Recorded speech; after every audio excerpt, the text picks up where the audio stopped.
on, guys. So I know it's literally been, I think, 6 months since the last time I uploaded anything. So I wanted to just real quick show you what I've been doing real quick. Not too much editing on this video. Just wanted to show you guys what I've been doing. So if you remember, in 2021, we talked about putting a V12 in the 54, and a lot of people said I was either full of crap or it would never work. But there it is. So I figured I would kind of just show you, where we're at on this, what was done, what needs to be done, what I had to change to kind of make it fit, because it certainly wasn't just a 1-2 kind of thing. So yeah, let me show you guys. I want to walk you through this. So as aforementioned, this is my 54 Bel Air with the Mercedes M120 V12. If you're not familiar, this is a 6-liter V12. The code is M120 from Mercedes. It is a 60-degree V12 engine that has a 10-to-1 compression ratio, and it makes about, I don't know, there's a whole bunch of different numbers on this one. I think this one's going to make about 450 horsepower and a little more torque than that. But the cool thing about that is, because it's a V12, the torque curve on that looks a whole lot different than it would on, let's say, a small block or something like that. So you pretty much have power everywhere, which is pretty cool. To be honest with you guys, I didn't really do this for the power. Small blocks made more power than this one. Big blocks make more power than this. There's plenty of other options if I wanted just power. I wanted this to be unique because this is the one car I own that I will never, ever sell, ever, ever. I will be homeless on the street before I sell this one car, and I wanted to just kind of make it my own. The first thing I want to show you guys, this is like an absolute coincidence that this fit. And by the way, there were several coincidences for things that just magically fit and probably shouldn't have. The first one is the brake booster. So as you can see, it will just barely, but it still will clear all the brake lines, and the inner fender is right about here. So we're gonna have to do a really quick small radius. I'm probably gonna do like a 100-inch or 100-degree coupler and just kind of move like an intake there. If you guys remember, the 54 has 2 factory holes right up at the front on the inner fenders, where there used to be right here. I welded them shut, but there used to be holes here because this car had no air conditioning from the factory, wasn't even offered with it. And you could get some floor vents and some fresh air by opening that up. Instead, there's going to be 2 big honking intakes pulling air through there. So I think that's going to be really cool. You're going to hear like a pretty sweet induction sound coming from the front of this thing because it's NA and it's going to stay NA. The whole point of this was like sounds and experience, and if it made some power, cool. But I just wanted it to sound good, and it's certainly going to sound good. So the next thing I want to show you guys is the cross member that I had to notch. So this is our semi-completed product. I still want to paint the bottom of it, obviously, but we had to cut a pretty nice size notch out of that and had to weld all that shut. That way it could clear. So there's some room to spare, but that fit pretty nicely once I cut that up. All these steering bolts are still loose. We're still kind of finalizing that.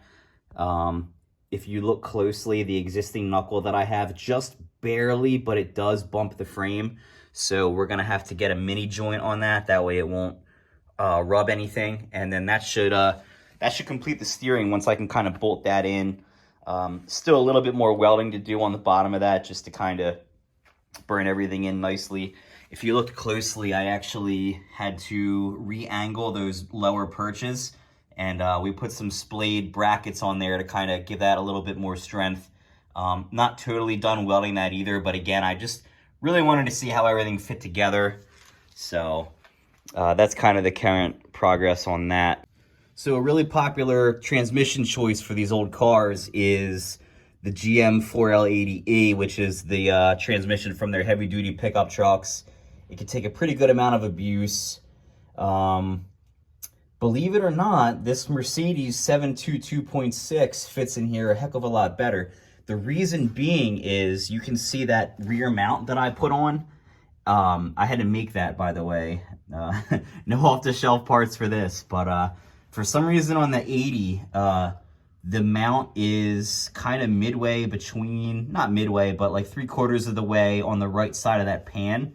So basically, if you want a 4L80E and a 54, you have to pretty much move that cross member or modify it a pretty good bit. Some people reported having to cut the floor up. I got lucky on the 722 because I was prepared to do all those things to get the strands in here, but as you can see, we've got plenty of room, and if I have to mess with my pinion angle a little bit and my transmission output shaft angle, that's actually not hard for me to do because we have a little less than an inch from the cross member to the top of that drive shaft. So plenty of room there. We got about an inch on the bottom of that bracket too. I wanted plenty of room there. By the way, this aluminum drive shaft fits great. That's 6061, and because we had to get rid of our slip yoke to use the Mercedes trans, I got this billet adapter from Ben's Force, and it bolt right up to that Spicer flange. So hopefully no issues there, but yeah, that's pretty much what we have going on for the trans. As you can see here, this is, by the way, right in the middle of this shot, that's where the factory brake booster was. There was some fear of me having to relocate that back, but as you saw in the earlier part of this video, I did not have to do that, which means we have all the room for exhaust, which we are going to need. So this is kind of where I left off with it. The next thing I have to do is find a home for all these wires.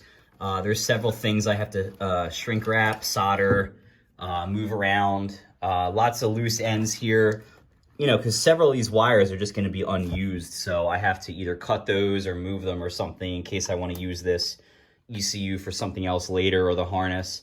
That's probably a bad practice, but ultimately this is the first time I'm doing something like this. So I'm not ready to cut any wires yet because I might take this thing to the tuner and they say, why'd you do it that way? You know, why don't we do it this way instead? I have a lot to learn about that end of things, so we're just going to leave it alone and see what we got. But here's how it kind of all ties into the car. So if you guys remember, this is pretty much as it was from years ago. I got all that sound deadening put in, and it made a little bit of difference, but you know, this roof needs a lot of work, and honestly, it's still a little dented up, so I wanted to kind of just leave it alone until we can iron that out. But here's kind of what we got going on in the car here. So Chevy was nice enough to give us this little access panel. So this is where all the wires are going to come from to do the swap. And then these two, these are the ends of the pigtails. These are going to get plugged into the computer. Not pictured is all the transmission wiring. There's pretty much one wire from the trans computer that has to go out, and that's going to go obviously to the transmission. It powers the conductor plate. That way we can shift. And the only other thing I really have to modify is my steering wheel, and that's kind of by choice. If you guys remember, I kept talking about having this thing have paddle shifters, and I think that'd be the coolest thing to just, you know, be able to do that. And a big part of the whole sport mode thing is the transmission. So people don't realize this, but on the Mercedes transmissions, they give you like a winter. Some people say it's standard, some people call it sport, whatever you want to call it. On this, it's certainly going to be the sport mode. We have the ability to adjust the line pressures based on different profiles. And in addition to that, it starts in second gear over first. And yeah, it's going to shift a lot quicker than it's supposed to. And that was another thing I was excited about for using this transmission. The standalone really kind of wakes it up. The list of obstacles is getting a little smaller, but I'll at least cover that. So this is the passenger side exhaust. As you guys can see, this kind of dumps pretty much right into the frame. There are these factory downpipes from the S600 I stole this engine from. They won't quite fit, so we're going to have to make our own. Yeah, not the biggest deal. I mean, oh no, we have to make our own exhaust and we get to make it sound really good. Anything but that, please. If you guys remember from the original photos, that I showed of this thing a couple years ago, the factory alternator location is literally here.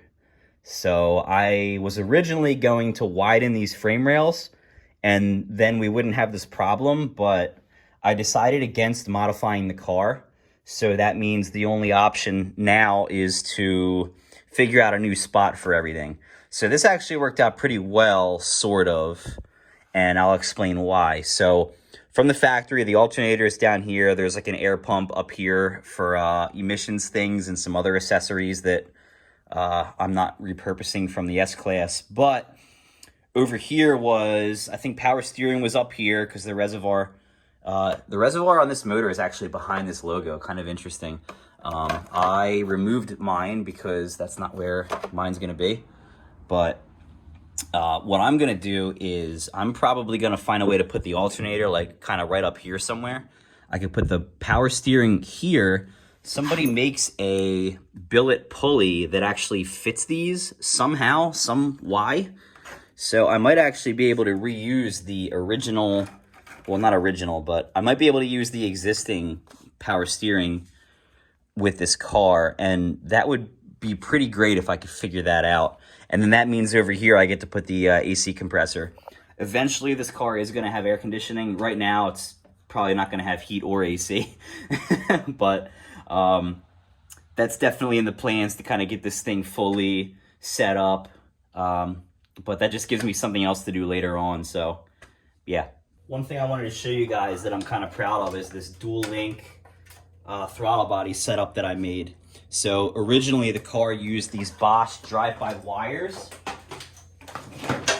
They're right here for reference. They're quite expensive. They go bad. And as far as I know, you can't buy new ones. But the real reason we didn't use them is because I couldn't find a controller that could either talk to them or talk to two other ones at the same time. I probably could have finagled something to control two at one time, but I opted to go for something a little simpler. I would like to remind you guys, this is my first time doing something like this, so I wanted to opt to keep a simpler setup. So right in my hand here, this is going to attach to the gas pedal. If you pull it, you can hardly see the one on the right side. There's so much crap over there.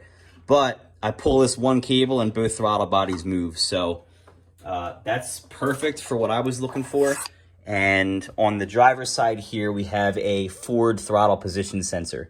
So this is what's going to go to the computer to, you know, when you open this up, it'll tell it to put more fuel in, and then that's how we're going to get revs out. So we got our mess of wires under here. By the way, we are nowhere near ready for these covers. I just wanted to put them all on here because it looks pretty good. So most people that aren't into classics that are watching this probably won't care, but I found a cool way to adapt the V12 to this tack, and I'm really excited about that. I love these old school half sweeps. I think they're the most badass thing ever, and I found a way to adapt the tack signal.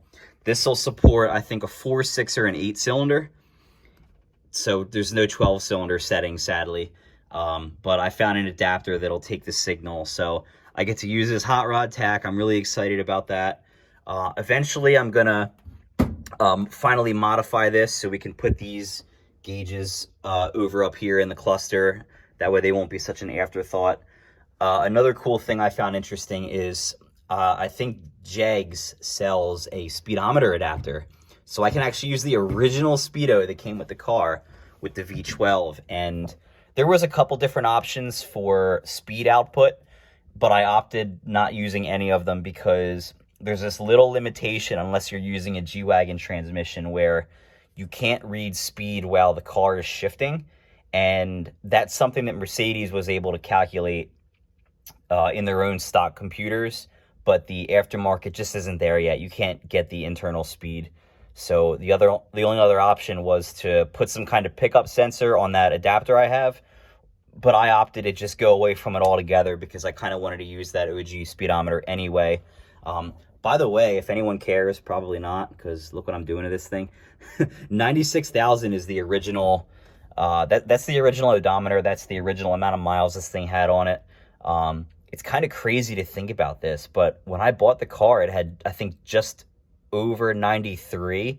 So I bought this car in 2012. So I've had it. We're not even going to do the calculation on that, but you know, current year is 2024. I got it in 2012. I'm not even going to say the number, but I've had the car that many years, and I've driven it 3,000 miles. So it's time to change that and get this project rolling. So thanks for watching, and I'll catch you guys next time.